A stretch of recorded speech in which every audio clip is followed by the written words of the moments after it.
George? Hey, John. Yes. How are you? Pretty good. Hey, should we still be introducing ourselves each time, or Oh, do you think all our legions of fans know who we are by now?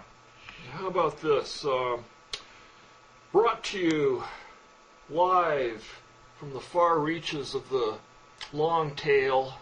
It's John Horgan and George Johnson, two science writers. That's pretty good. Actually, it's live before a studio audience of two. Live like the Olympics is live. Yeah. Pseudo-live. But yeah, you think we should go into any detail? Or Nah. They can read our little bios on the screen for anybody who's stumbling on this by accident. Yeah. So, I've got a product to plug before we get going. It's, because this is, as I've said, all about self-promotion. So I'm holding up something in front of the camera now. It's a new magazine produced by the BBC, and it's called Knowledge. So the BBC actually publishes a bunch of magazines. It's got one called History, another called I think it's Nature, one called Focus, which is sort of science and technology, History, and they decided recently, even in this down market, to create an American magazine called Knowledge. It was the first issue was just mailed, and the reason I'm plugging it is because I'm in it. Yeah, I figured. I knew that was coming. So they actually hired me to be, what do they call me? I think I'm U.S. editorial consultant or something. Cool. Wow. And, which means that I sort of, they send me story ideas and so forth, and I tell them if I like them or don't like them. And then I have thumbs up or thumbs down. Yeah. Wow. And then I have a column in the last page of every issue. So I'm holding up my column now. And so What's it about? Well, this particular one is about how I believe in knowledge, and not just this magazine, but the concept of knowledge with a capital K. That you can really understand the world, and it's it's not just a postmodern hall of mirrors. Right, which is where we diverge, I think, but we won't go into that now. Well, not entirely, but I think there's something between the mirrors. It just doesn't bear a lot of resemblance to what we think. But wow, that's great. Just the fact that, first of all, I didn't know that the BBC did magazines. It seems like I didn't either before they contacted me. Beyond their beyond the call of duty or beyond the pale or something. But that's great. And in this day and age, somebody is not only starting a magazine, but it's not about fashion or NASCAR is really impressive. I hope it does well. Me too. It's this issue is I think it's a nice mix of really, first of all, it's got beautiful photography, comparable to National Geographic. Wow. Some full-page spreads of amazing animals. It's got a feature on cheetahs, but then it's also got some pretty serious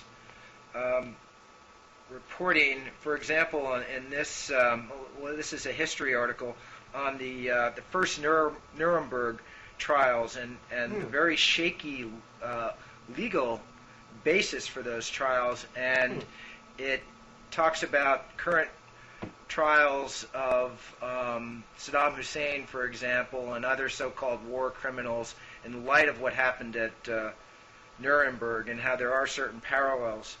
It's also got a great article on the use of virtual reality games like World of Warcraft by researchers. Have you ever played any of those? Yeah. I try to stay. I've got so many wasteful things that I do already that I try to stay away from. Yeah, I dipped into Second Life a few times, and it's amazing. I'd find like hours later, I re-emerged, but it was just so mind-numbingly boring. You'd search this whole simulated planet, and you'd plop down in these new little worlds, and everywhere I went was almost completely deserted. Like I thought, wow, I'm going to go to the Second Life simulation of Times Square and, find my old office. So you plop down in Times Square and you walk around and you can, walk into buildings and go up escalators And it's the real thing. It's modeled. Well, it's sorta. actually. Yeah, it's a cartoon, but it's the streets are laid out more or less correctly. And you can walk down the streets and occasionally you'll see a drunk bum and or a happy couple going to dinner, but not much. Mostly you go to Times Square and it's completely deserted. So there's not many other people like you that are deciding to go to Times Square. I also went to, for a while when Second Life was really hot and people thought it was going to be, the next big thing in the internet, and all these companies were going to be having their meetings in Second Life, and they would have to have Second Life presences to advertise their products to the simulated beings who would buy them, and it just seems like it's really kind of fizzled out. But I went to the Wired magazine headquarters because I figured, I'd read somewhere in the real world that Wired had decided to open up a headquarters, and so I went there to visit, and I thought, well, maybe I can find my editor, Adam Rogers, and go to his office and say hello to his avatar. But there was no one there. The place was completely deserted. So I parked myself on a chair in the lobby, and then went to sleep. And then a few days later, I logged back in, and then I was still there, and woke up, and there was still no one there, and no security guard had ushered me out. Why do you need boredom in the virtual world? That's kind of what I decided. Right here in the real world. I'm sure there's all these people congregating somewhere in some sort of dungeon doing weird torture things or something, but I just couldn't find it. Now that would be fun. Actually, this article talked about how epidemiologists have tracked something called corrupted blood, a deadly virus that left thousands dead in the world of Warcraft. And there are these epidemiologists who think that they can understand how real epidemics take place by studying these virtual epidemics. But then someone pointed out that generally speaking, in the real world, when people have a highly contagious disease and think that they might die, they don't run out and infect other people, gleefully shouting and having fun while they're doing it, which is actually what takes place. It seems like you'd be better off just doing a simulation, which they do all the time, I think. Doing epidemiological simulations with different software that's designed for that instead of doing this silly World of Warcraft thing, but. Yeah, well, it's this piece is interesting. There's one other thing, of course, they have a tie-in to the Olympics, and this is just some historical fun facts about the Olympics. For example, there used to be a tug-of-war contest at the Olympics, which I think should be I didn't know there was one. I'm always kind of surprised when I occasionally randomly flip on the TV and see what sort of event is unfolding. It's something I've never even heard of half the time. Yeah, and tug of war is just so sort of, I don't know, primal. Yeah, God. So just imagine I think that. It would be the Americans pulling the rope on one side and the Russians on the other. And is there like a mud puddle in the middle, or was there? It doesn't say here, but it does say that in 1908, Britain was the world champion, and the American team pulled out because they thought that the heavy-duty police boots that the British team was wearing gave them an unfair advantage. So this was like an early version of the doping controversy. Wow. That's right. Yeah. So. Anyway, one other thing. This would, I'm sure Susie would find this fascinating. That they have shooting now, but originally in 1900, the shooting contest involved shooting live pigeons, which would shower spectators with blood and bits of They don't do that, but they do have shooting. Oh yeah, there's a shooting Wow, like competition. duels? No, not duels. It's just target shooting.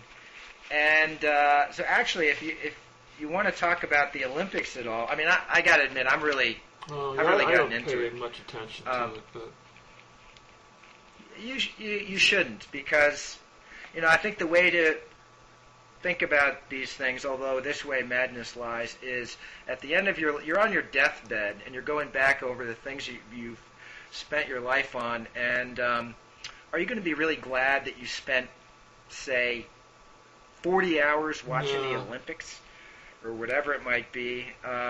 Probably not, but I don't know, I get into it, even though it's so schlocky and packaged. Get into it, that's great. But here's an interesting thing that I just discovered this morning. So, of course, everybody is worried about steroids and blood doping and heavy all this enhanced. Yeah.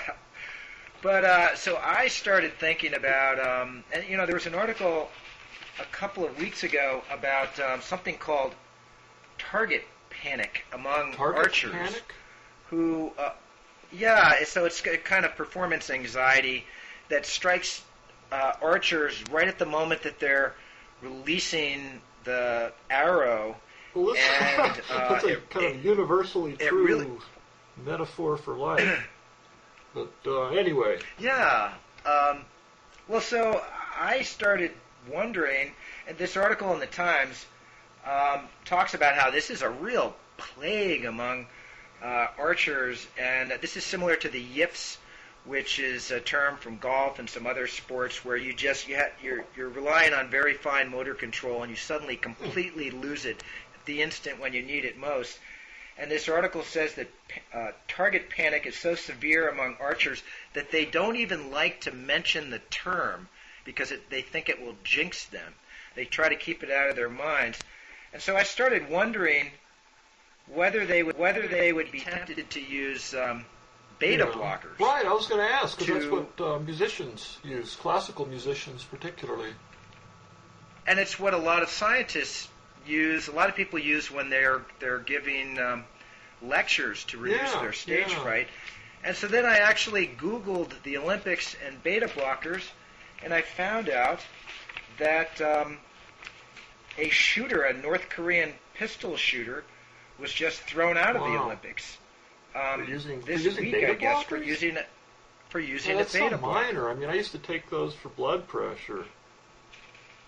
Well, that's what's interesting. There are legitimate uses for these things, but they're banned among among certain sports like shooting and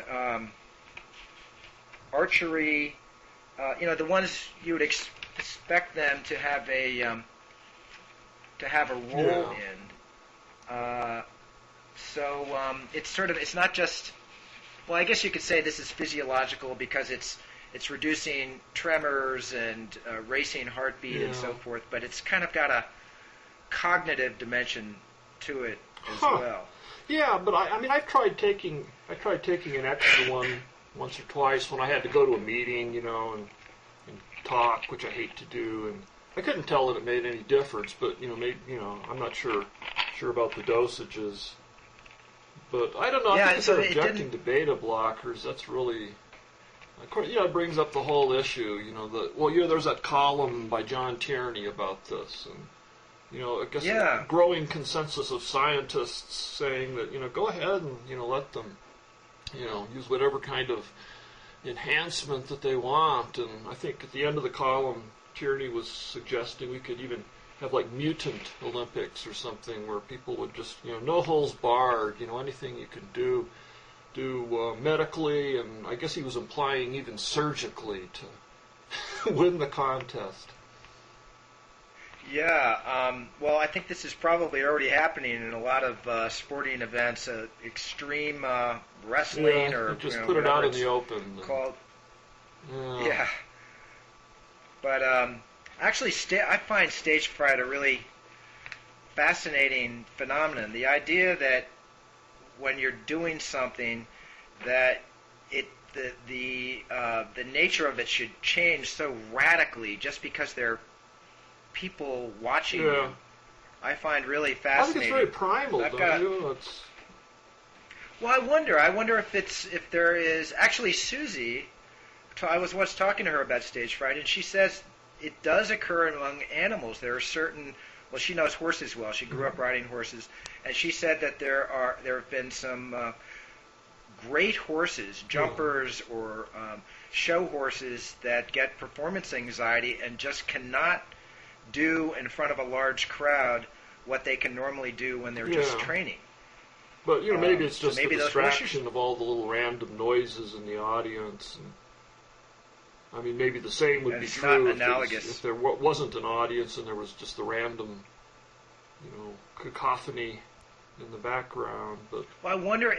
I don't know. I think it is primal. It really struck me once when I was giving a talk, and it was one of these things where you're actually standing on a stage, and they dim the house lights, and you really feel exposed.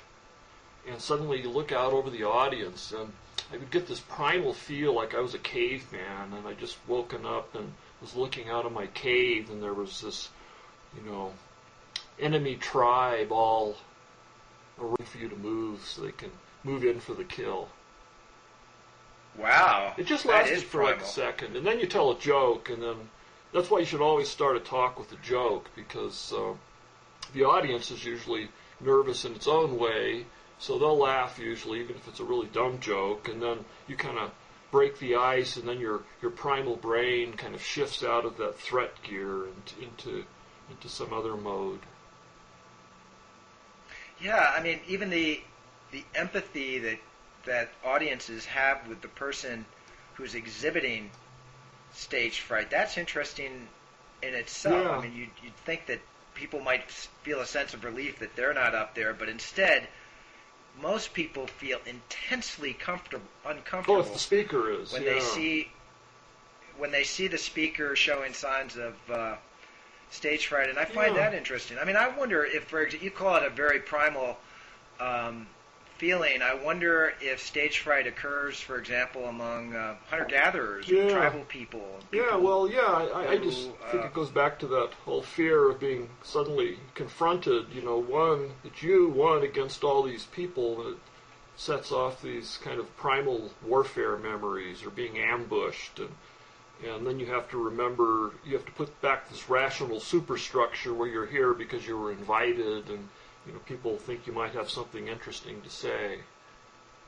That's a pretty modern, modern development, and there probably weren't a lot of cases in, primal society or pre-society where you were actually in front of a whole group of people and you have their attention, unless you had their attention because they were all getting ready to jump you and eat you.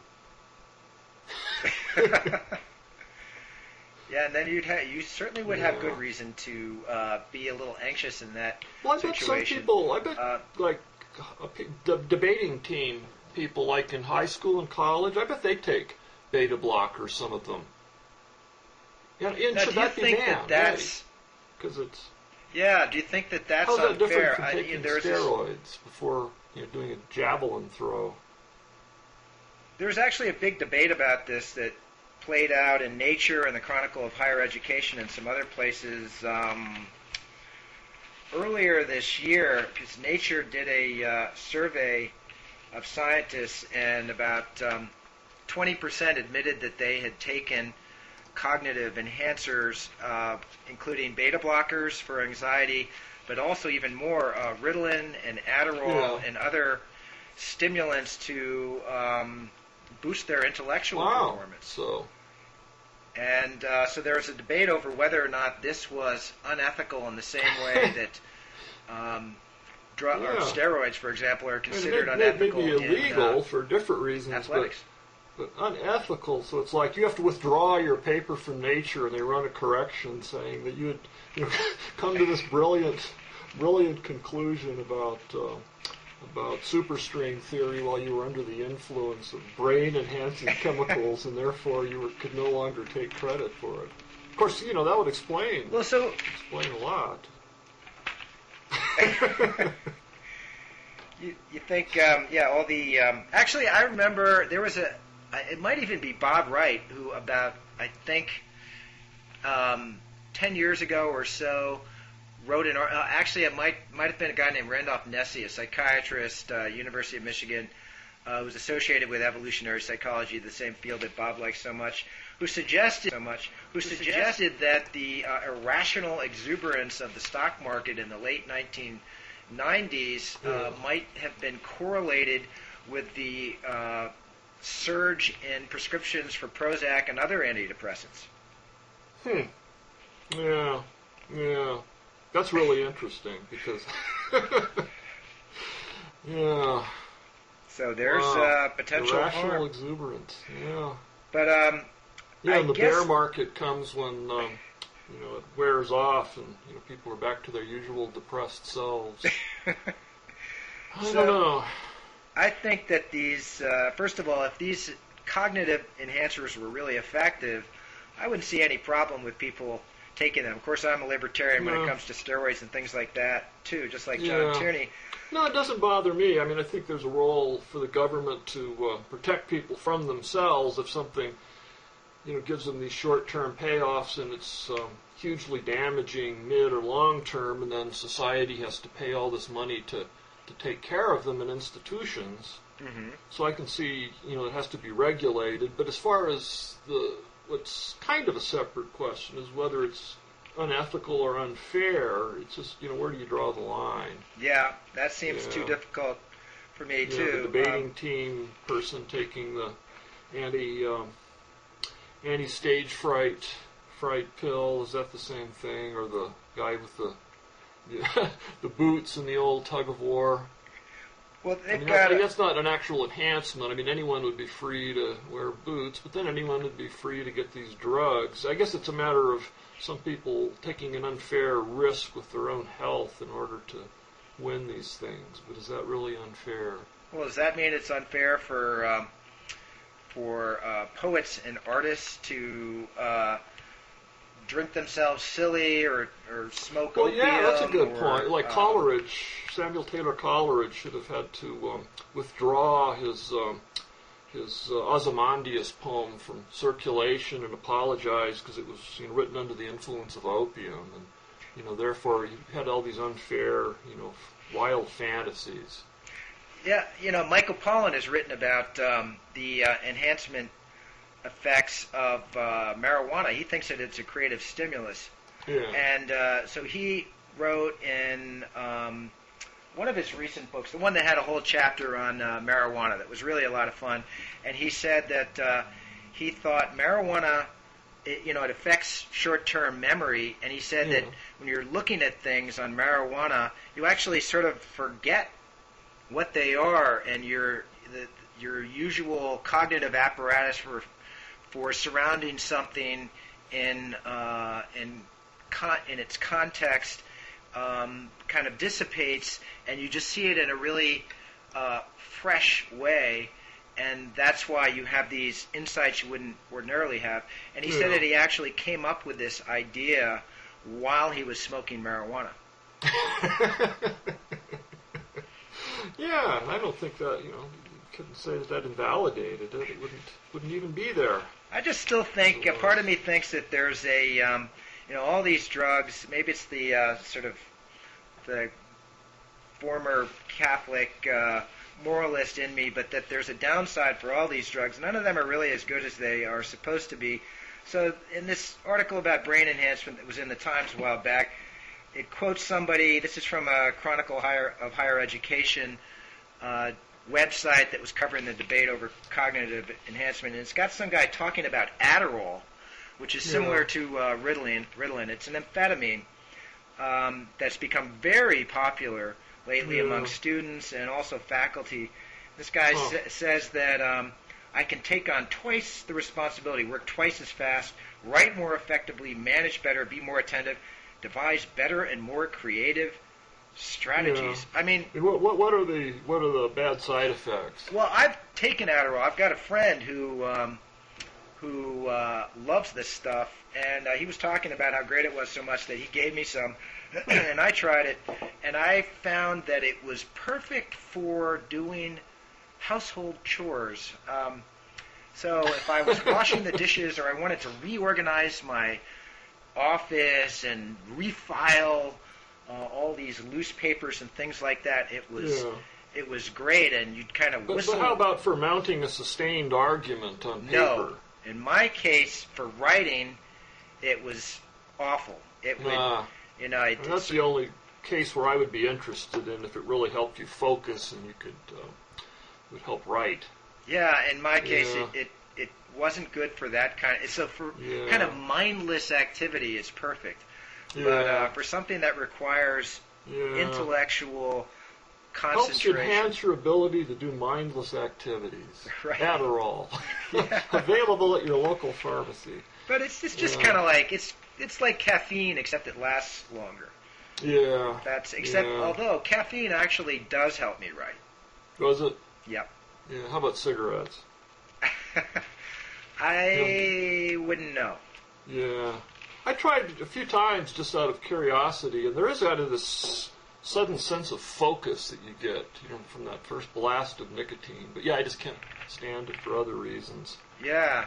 Yeah. Well, I don't know. I guess the main justification that I can see for not allowing and severely policing the use of these drugs, like in the Olympics, for example, is if they become completely accepted, then the only people in the Olympics will be the ones who are using them, because everyone else will be pushed out. So unless you're willing to sacrifice your health, at least in the long term, and take these drugs, no matter how reprehensible you find the whole thing, and no matter how idealistic you are about the true natural nature of sporting and competition, and the natural unadorned human body, those people will all be forced out very quickly, and it'll just be the druggies that are competing.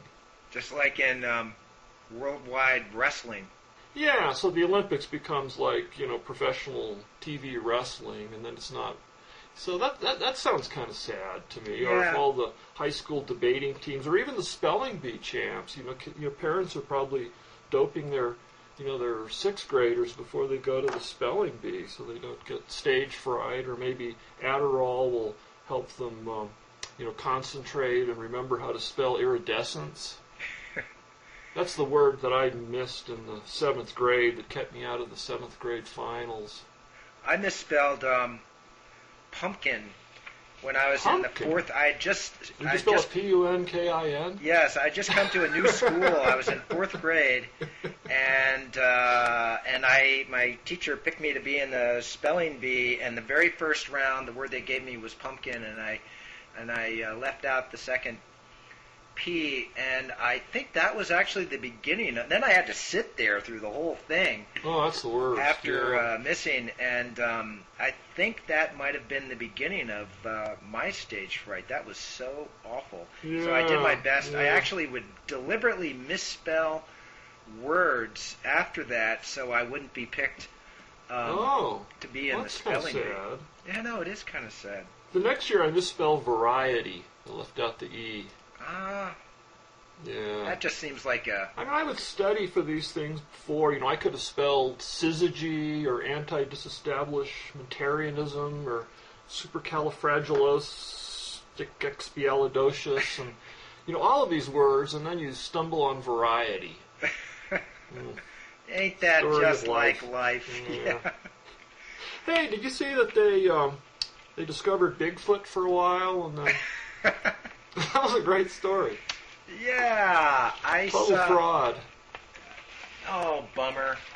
Yeah. You think Bigfoot is actually out there somewhere? I know it was great because these guys actually, they found this thing and it was in this, frozen, and they brought it back. There's some guy apparently that was offering a reward, a cash reward for people who finally found Bigfoot. Some Bigfoot enthusiast in California. So these guys said that they not only found this one Bigfoot, but there were several of them, but they got away with this one, and they had it in a meat locker or something, and then this guy was so convinced that he, held a press conference, said that these people have finally found Bigfoot. He gave them the award, and then they disappeared, and, the ice melted, and it was, like this fake thing put together with rubber and different animal organs, and then frozen solid.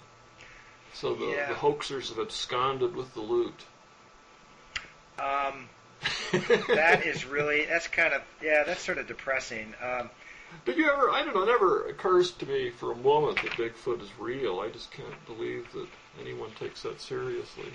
I remember Robert Crumb, the old underground comic artist? Oh, yeah, Zap Comics. Yeah, Zap Comics. Fritz the Cat. And he had this great comic, I think I still have it somewhere in my collection over there, about this guy, this sort of middle-class schmuck with a wife and kids, and he convinces them all to go off into the woods on a camping expedition, and they're all bored. His kids hate him, his wife hates him, so he goes tramping off into the woods by himself for a little adventure, and he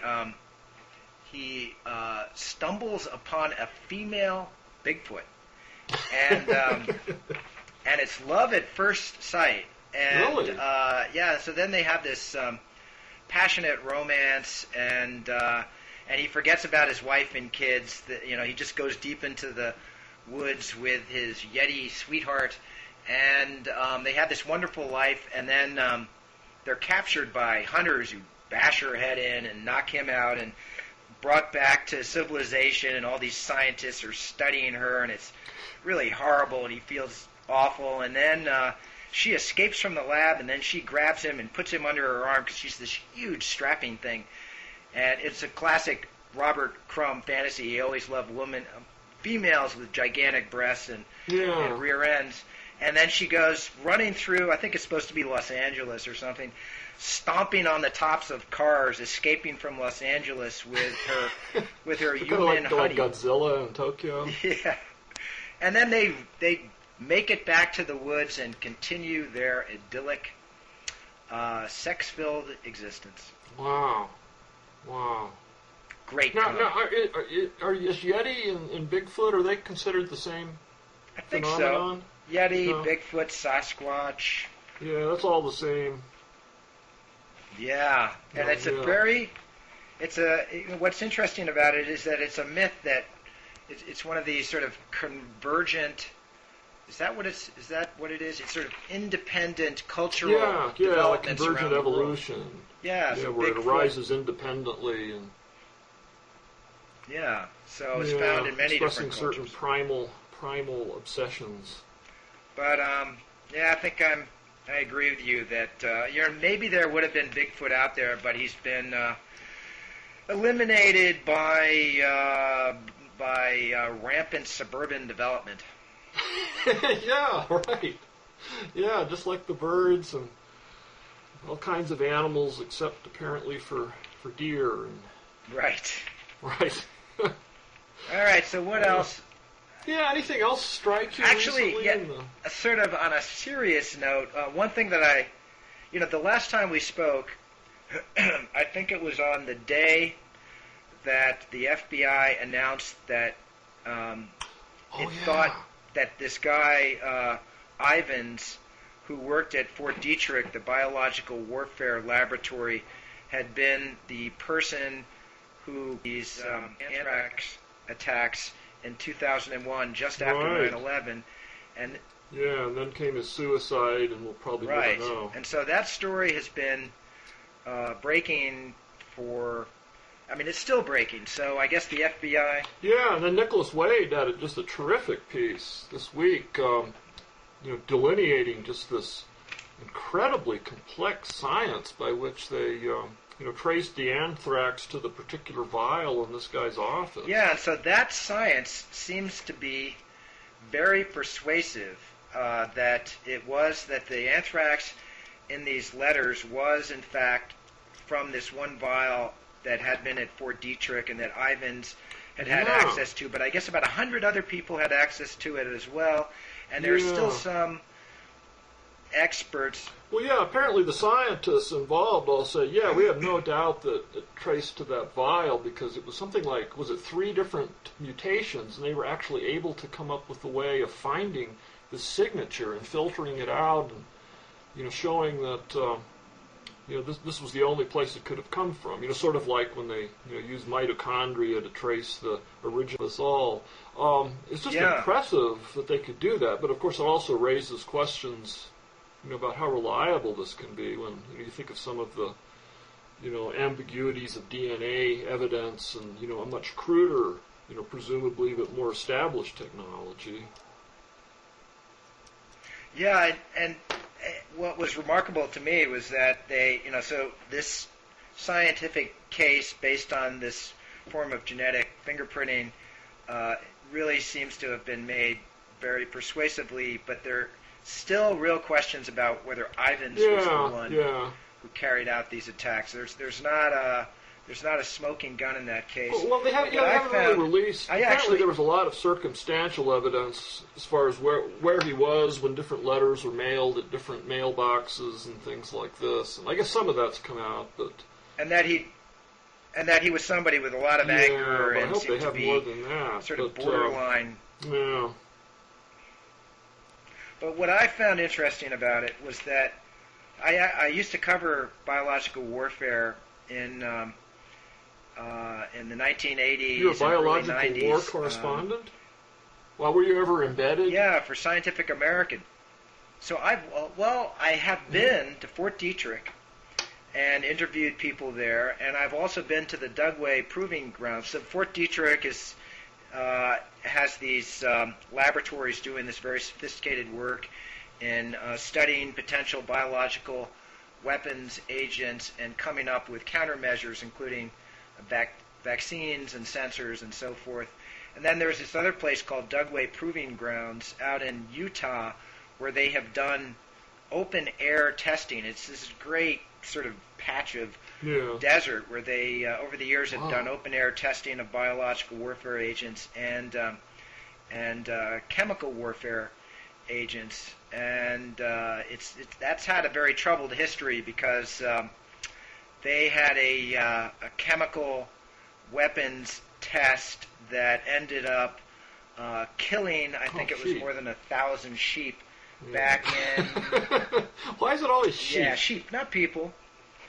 1968, an Army plane flew over ranch land, and this is outside of the Dugway Proving Ground, right next to it, and killed 6,000 sheep. So it wasn't volunteers. Wasn't trivial, and of course people were a little worried that it, could have gotten them too.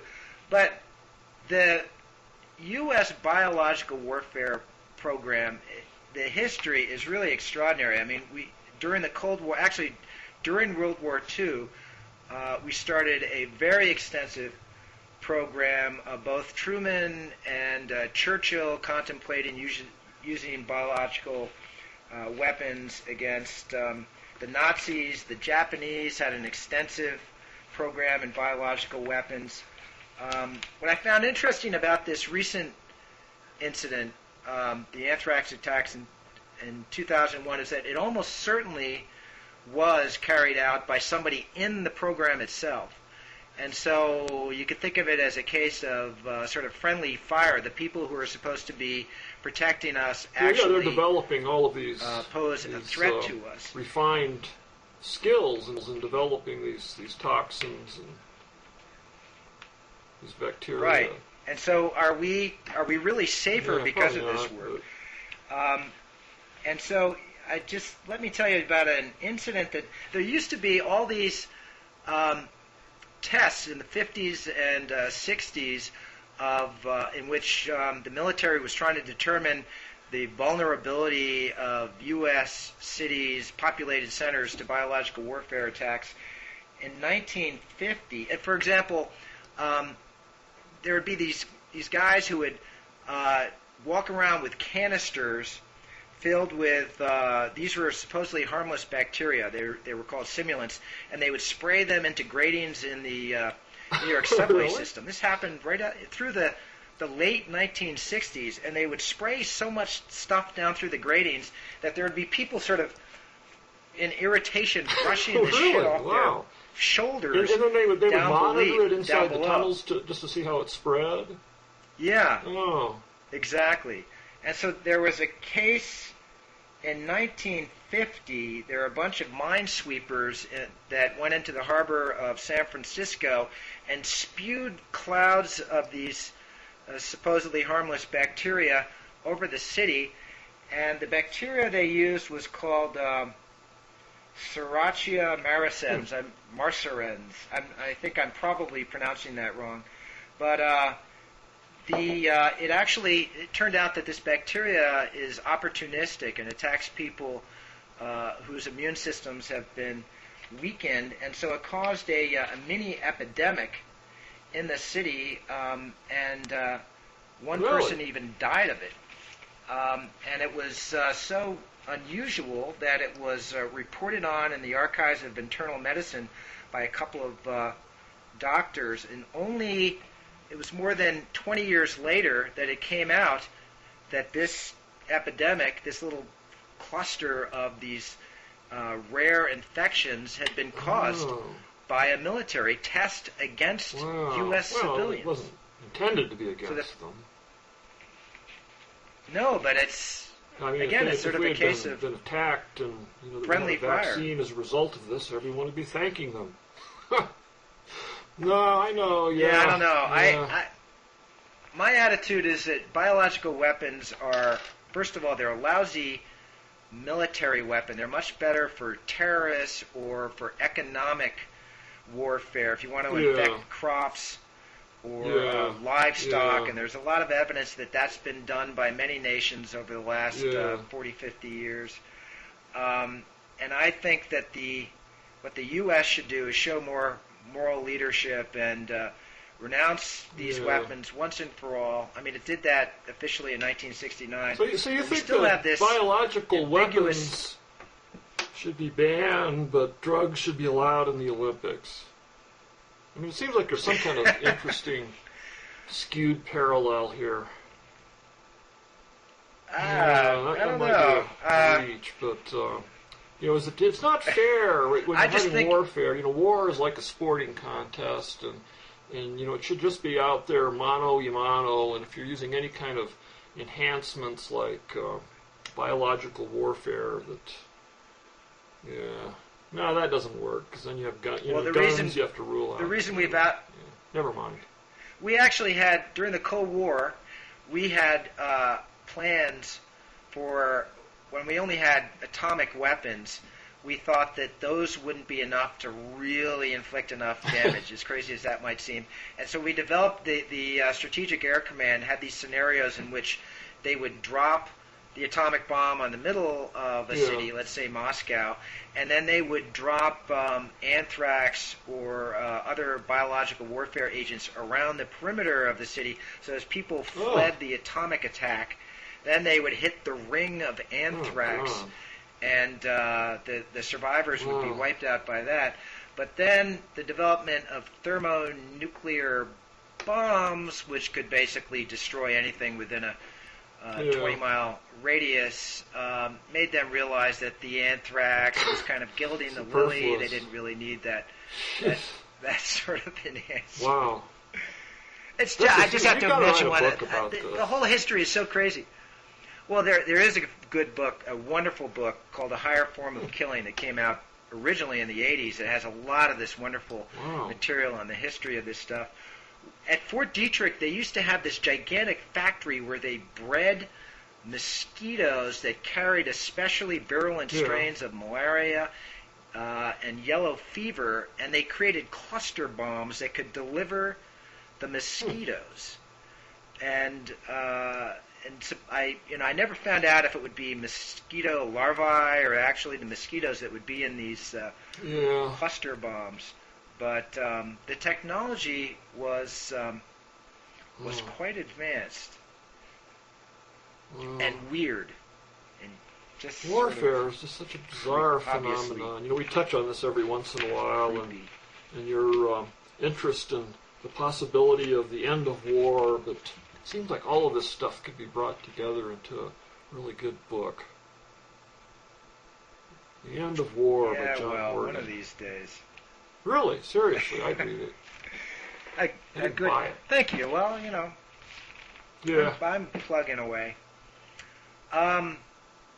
So you sent me a really interesting article that I somehow missed. I think it was because I was up in Nantucket where I saw Bob Wright. Wright. What do you do? Do you guys like in the flesh sit on beach towels and and then look well, out I at do, the water but and Bob is drink what would you drink? Long Island iced teas or gin and tonics? vodka tonics and beer. That that pretty much does it for me. Not Bob because he's a teetotaler, but Bob is insanely busy up there as well as back home. So, but I did have dinner with him one night and chatted with him briefly on the beach one day. So are you in the same little town? While I was up there. Wow. Yeah. So you both have you have places there? We're in this little village. I have, but I was going to say, you sent me an article that came out while I was up there, and I missed on windmills, the corruption. Oh, wind energy. The corruption of windmill companies in New York. Yeah, it was about, I guess in far upstate New York, these companies are going around and, basically offering people these really good deals where you can apparently get thousands of dollars a year by letting them put a windmill in your backyard. And then, of course, not all the neighbors, really like that. I guess these things are kind of noisy. But, then there's these accusations that they were, bribing city council people in these little towns and things like this. And it just kind of reminded me of the early era of oil exploration. So it's like all of the horrors of big oil is being replaced by big wind. Yeah, it's funny how wind energy has become, it was originally presented as this wonderful alternative to fossil fuels, very sort of pure, renewable energy, very few side effects, and its reputation has become a little tainted recently. I hadn't even heard of this. This story reminded me, people in this town have been divided into those who were allowing wind companies to build on their land versus those who really don't like this and think it's ruining the views or creating noise pollution. Yeah, and I guess it's an economically depressed region because like a car manufacturing plant closed. Well, we have this around our area. I don't know if this is true of where you live as well, but just here in my town in Garrison, we've had huge fights over cell towers. Oh, yeah, here too. Yeah, one of the problems here is, like, north of Santa Fe, there's just this beautiful vista as you're driving out of town and heading north toward Taos. And then one of the local Indian pueblos, Nambe, they bought this chunk of land right by the highway and had it declared Indian trust land so they didn't have to abide by the county height ordinances on cell phone towers. And they put up these things that I don't think you'd ever see anything this monstrous back east, just totally uncontrolled. And yeah, we've had a lot of things like that. Plus, these cell companies come around. I'm sure this happens up there, and they approach churches and say, we can put a hidden cell phone mast in your steeple. Right. Which seems to me like a great idea, but then you have these people that are convinced that that electromagnetic waves are, scrambling their brains and things. We have right across, in fact, I could almost see it from where I am. There are these people across the street from me. I won't mention their name. There are environmentalists, but years ago they allowed one of these cell towers to be placed on their land, which led to. They're probably making. They get a lease fee from the telephone company or whoever it is. Yeah, it's apparently big bucks. I'd probably do that if the tower could be obscured so no one could see it. Well, that's the problem. Around here, we've got these. I don't know if this is done with those Indian towers you were describing, but they stick fake branches on them. They just look like something you'd see on a military base. Oh, okay. Well, they're trying to make the cell phone towers look like giant redwoods. I've seen in Arizona they look like saguaro cactus. Yeah, but at least they're trying to do something. But yeah, it's really what I object to is just the aesthetics. These things are so ugly, and they're bad in the West because they just pop out of nowhere, and you had what used to be this really clear open vista, and now there's this huge cell phone tower. In the future, what we might be... just one more thing about the windmills. The big objection that a lot of people have, and especially my wife Susie, is that they grind birds up into little the bird bits. grinders. And so you definitely want to keep them out of bird migratory pathways. I mean, every form of energy is going to have its destructive capacity. It all comes down to the second law of thermodynamics, right? Well, here's one. You can't produce energy without degrading the environment by making some kind of randomness, whether it's heat or chopped up birds or both. Well, how about this? Space-based solar power. You know anything about that? Oh, yeah, and then you beam it down, and then, I haven't really been following that. Domestic solar power, maybe, but... suppose, of course, one of the limits of Earth-based solar power is that it gets cloudy sometimes, and, of course, it's dark half the time. But put with the these grid, things in space. You can make up for that. But you put these things in space. Then the question is how you get the energy down to Earth, and the most feasible way at this point, I guess, is microwave beams.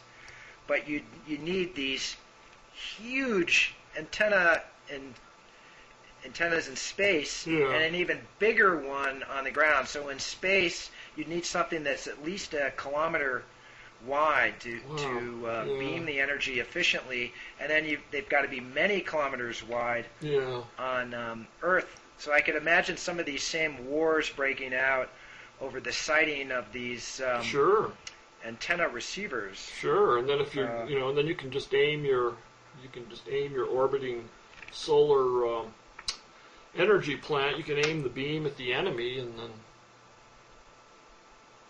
wipe out one of their cities, I would think.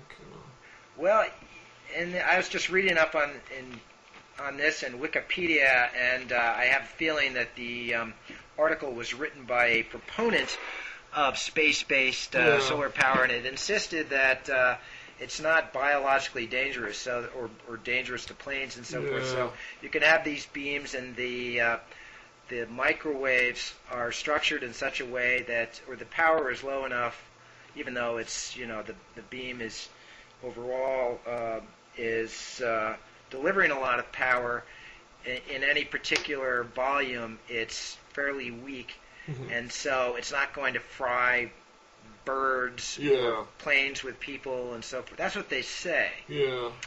But I would think that if the U.S. is putting up these giant microwave beam machines, that Russia, our new enemy, our new and old enemy, might be concerned.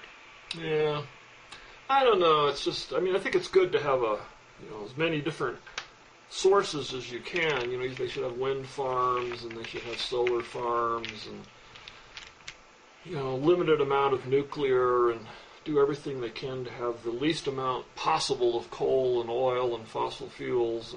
But basically, we should just be reducing, easy enough to say, reducing population, and so we don't have this constant exponential need for more energy. But that's not really valid either, is it? Because then we have to keep the third world from developing, which is of course not a very good thought. So.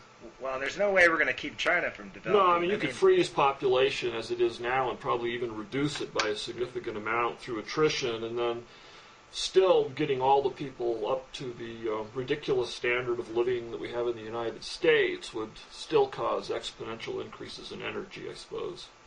Yeah, so the hypocrisy of the U.S. is just incredible when it's negotiating the Kyoto Protocol and some of these other international treaties to reduce carbon emissions.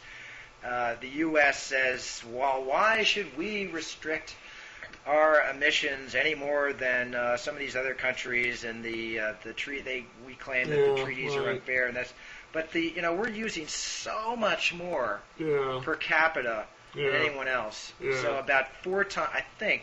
Yeah, it's like we're already there. We. even with the current bad economy, it's awfully good compared to most of the world. Yeah. Yeah. Just one other thing, wireless power transmission, which really is an interesting technology with a long history. Yeah, Nicholas back Tesla. to Nikola Tesla, right? Yeah. He was, he had these schemes, and probably hidden in his papers is the perfect scheme for right. transmitting power. He is also the first person to talk about microwave weapons. Yeah. But there's a guy at MIT named Marin Soljacic who has come up with a wireless power transmission method that he thinks could work for keeping cell phones and laptops and oh yeah, right. Yeah. iPods and things like that powered, so you wouldn't have to keep going through this annoying process of plugging them in. Well, yeah, they're just having all these power cubes and wall warts, they call them, sticking out. Every little item that you have plugs into a different little adapter with a different little plug. And I mean, that seems to me like something that's going to, that's really a plausible technology as opposed to maybe beaming energy wirelessly over long distances. But just to have like sort of a master little microwave broadcaster under your desk that's sending out these microwaves and then through induction they're picked up by your various devices and they recharge the batteries. You should, I'll That'd try be great. to I'd like to link find on out this. about this. I saw there was a piece, I think it was in the technology section of the Times during the last week about this, but I don't think it was about the MIT guy. It was this some involves company that was looking into this, maybe even Intel. This involves resonant coupling, and this particular method, there are no biological effects, and it wouldn't affect any electronics in your house. So it delivers the power, but it does so in a way that doesn't disrupt anything that might get in its path. So it really doesn't disrupt anything that might get in its path. So it really sounds, I bet that what you just described, a system in which we can get rid of all the recharging apparatuses, that is going to come to pass because of something like what this guy is doing here. It's it's very short range. I mean, I'm just looking under my desk at this this whole spaghetti of different colored wires going everywhere. It's just overwhelming sometimes. No. And of course, sooner or later, it's all going to be implanted in our heads. Yeah, right. They won't have to go anywhere. Okay. Well, John, I guess we've done it. Hey, we're almost an hour. So, all right, that was fun. I guess I'm hoping. Couple weeks so from now? You mentioned the end of war. I'm actually hoping to talk to a very prominent war specialist, an anthropologist named Brian Ferguson from Rutgers sometime in the next couple of weeks. So, that's guy, great. like myself, this guy is a genuine expert on the origins of war. Oh, well, we can get into that. And I have a piece coming out in Sunday's New York Times book review. It's a review of this new book by Leonard Susskind. Oh, somebody just sent me a link to that. What's the title? The Black Hole Wars. Yeah. My debate or something with Stephen Hawking over making the universe safe for quantum mechanics or something like that. It's an interesting book. Anyway, I have a review of that, so maybe that'd be a good excuse to talk about black holes and the holographic theory. Yeah. Holographic principle or holographic conjecture. Yes. That we're all just like a three-dimensional projection of a two-dimensional hologram that exists on the edge of space as this big membrane. I really felt that way when I woke up this morning, that I was nothing but a holograph. I convinced myself it wasn't so. I'm feeling that way today too. Well, I hope you gave it a negative review. I don't like Susskind. No, not at all. But I won't say. But I think it's okay to mention that it's coming out because this won't be broadcast till Saturday, and people get the get the weekend sections a day early. Right. So. All right, I'll keep an eye out for that. Maybe I'll blog on Okay, it. John. All right. Yeah. So thanks again, George. Good to talk to Talk you. to you soon. Okay.